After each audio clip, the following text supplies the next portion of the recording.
So we are back with some more applications of exponential functions. In this episode, we're going to be looking at science applications, namely biology and chemistry.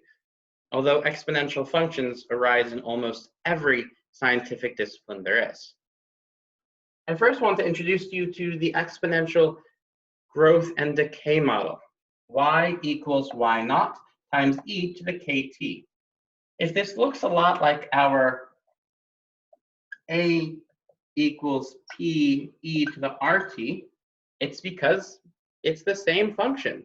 We've just changed the names to match what they'd be called in a scientific situation. So in this case,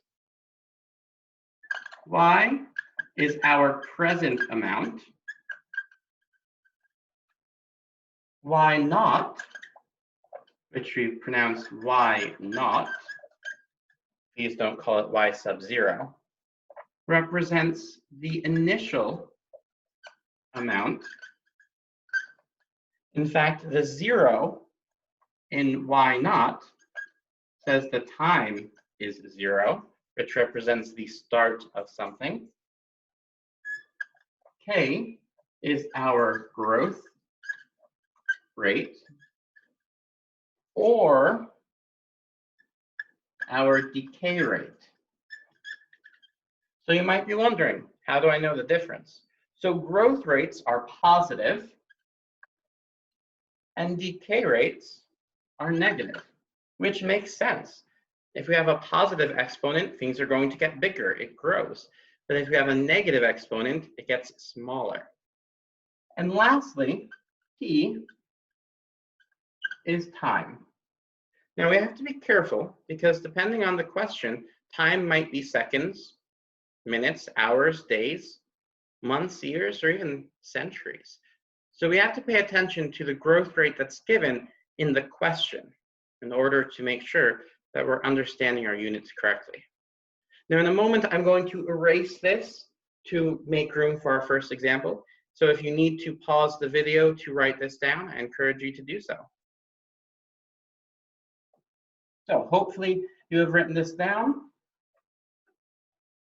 The first example is going to be from biology. So a scientist starts with a sample of 700 bacteria. So we can think of this as maybe being in a petri dish in a lab. We know that this particular bacteria has a growth rate of 7.89% per hour. Now notice that we have this time given in our growth rate. That means the units on T are going to be hours.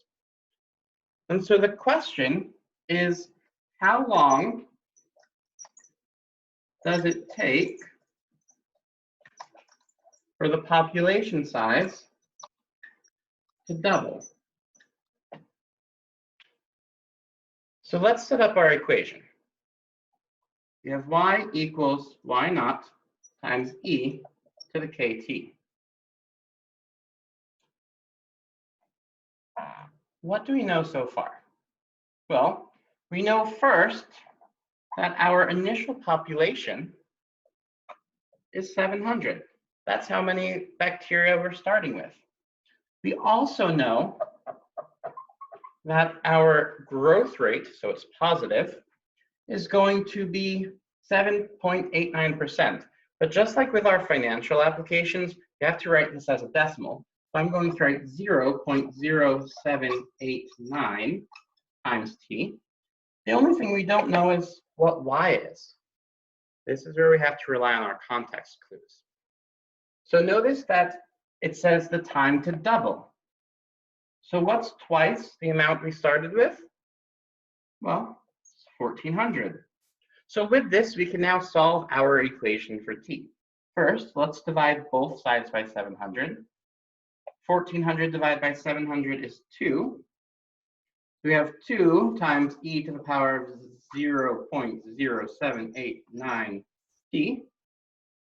And then we can write this in log form. So we have the natural log of 2 is equal to 0.0789 times t.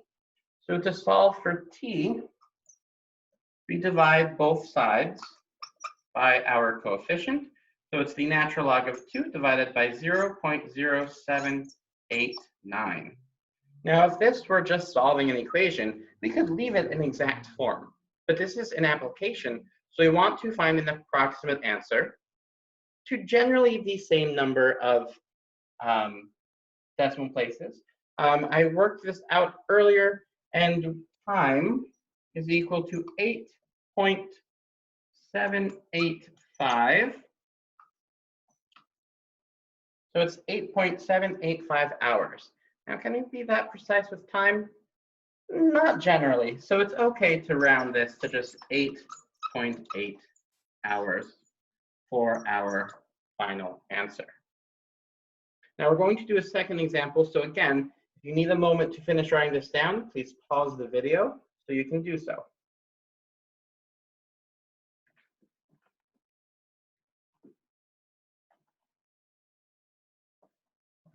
So our next example is from chemistry. Recall in chemistry that radioactive isotopes are atoms that have more neutrons or less neutrons than a stable state. And so they throw out extra radioactive particles and slowly get smaller. We don't need to know the details of chemistry, but what we do need to know is the term half-life. So if we start with 100 grams of a radioactive substance and it decays to 50 grams, the time it takes it to go from 100 to 50 grams is called its half-life.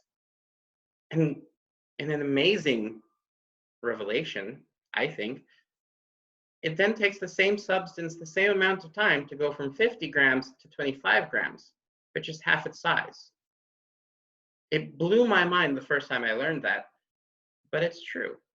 And so hopefully with that idea in place, we're more prepared to look at an exponential decay question. So a scientist is studying the substance astatine, in particular, astatine 210. Now, astatine is an element that is actually the rarest element that occurs inside the Earth's crust, but I'm not a geologist, so I really don't know what it looks like. It could make really interesting rocks or not, I don't know. In any case, we know that astatine 210 decays at a rate of 8.56% per hour. So again, our units are given. And our question is, what is its half-life? Now, we're not told how much of this substance we're starting with, so we have less information. The only thing we know is that R is equal to 0.0856. And that's because it's the only information we're given. So let's write our equation. Y equals Y naught times E. Here I made a mistake. Pause it, see if you can catch it. Have you found it yet? If not, I have to be a little bit more careful with our decay rate. Because if it's a decay rate, R is actually, why am I calling it R? It should be K. K is actually negative. So when something's decaying, we have to make sure it's a negative exponent. So it's Y equals Y naught times E to the power of 0.0856P. But unless we find some way to figure out Y and Y naught, there's no way to finish solving this equation. There's too many unknown variables. So this is where it's helpful to remember the half-life. Whatever the half-life is, it's half of what we started with. So our present amount is 1/2 times the initial amount. And now if we divide both sides by Y naught, this whole thing just disappears. and we're left only with the numbers. In fact, we can go straight into log form. So the natural log of 0.5 is equal to negative 0.0856 times t. Now, if we divide both sides by our coefficient, we have the natural log of 0.5 divided by negative 0.0856.